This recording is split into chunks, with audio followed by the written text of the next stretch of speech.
Jæja, drengir, við erum konur hérna til Kisa-Kallio í Finnlandi, Norðurlandamót undir 16 ára. Fylgt á dómurum á svæðinu, hvað eru þeir að gera?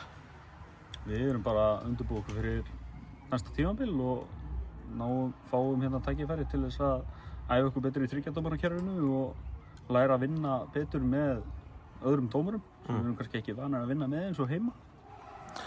Þetta er náttúrulega svolítið svona, svo við fáum að sletta intensive svona klíník sem eru í hérna. Ég geti kannski leitt mig í gegnum, hvernig er svona venjulegur dagur í svona klíník?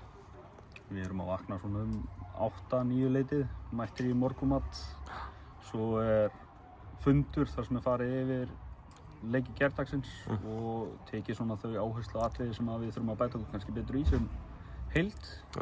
Ásamt því að fara yfir atriði sem við viljum kannski halda sem hópurinn er að gera vel og sem hópurinn er að gera illa.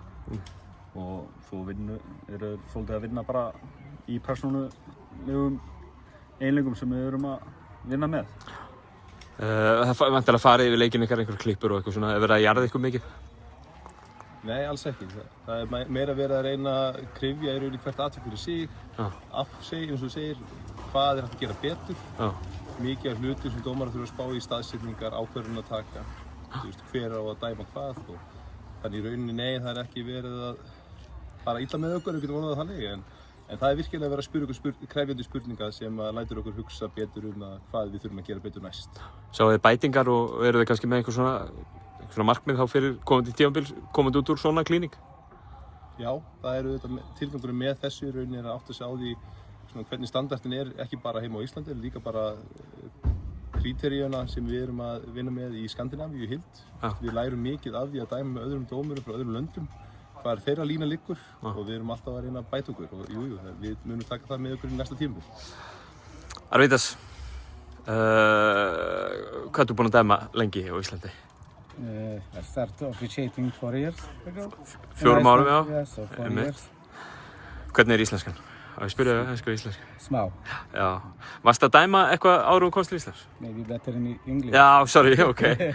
Were you officiating or reffing before you came to Iceland? No, I just started in Iceland, everything. And you're from Lithuania, right? Yeah. Okay. That's a big basketball country, right? Yes, perfect.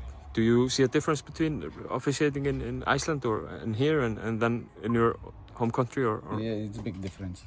What is the biggest difference, do you think? I think fan base in Lithuania, like parents can be more demanding and from the fans. I think in Iceland it's like more environment to start as a referee.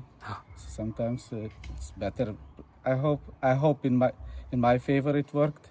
Because in Lithuania when I grew up and was playing in the youth, always were like big pressure for referees and everything. You're taking a lot from a clinic like this, I suppose? Yeah, it helps a lot on your weaknesses to work, and you can see from the clips every morning where to improve. A lot of small things, small details that will help for the next season. Thank you. Stórar áherslur fyrir komandi tímabil, er eitthvað sem að korfknattleiks aðdáandi með að láta sig fara að hlakka til? Borað eitthvað? Við höldum áfram bara með sömu áherslu og í fyrra. Já. Það er í rauninni það að gefa dómarinn eða gefa sjálfum sér meiri tíma til þess að hugsa playið til enda. Það er mikil áhersla sett á það að ekki að dæma hratt, dæma þegar að atburðarásin er búin að eiga sér stað, ekki miðri atburðarás. Þetta hefur farið í taugarnar á mörgum íslenskum leikmönnum og aðdáendum þegar að dómarar dæma seint. En þetta er áhersla frá FIBA og við erum í rauninni bara að reyna að innleiða hana og það verður erfitt og var svolítið krefjandi í fyrra vetur eða síðasta vetur að dómararnir fengu oft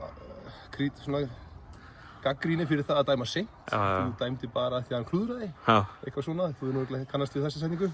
Það er búið að selja mér þessa hugmynd, sko. Ég skil þetta, ég er með ykkur liði hvað þetta var, sko. Skil það. Drengir, takk kærlega fyrir þetta spjall og gangi ykkur vel með restina af Norðurlandamótinu og hlakka til að sjá okkur á parkettinu næsta haust svo aftur. Takk kærlega fyrir.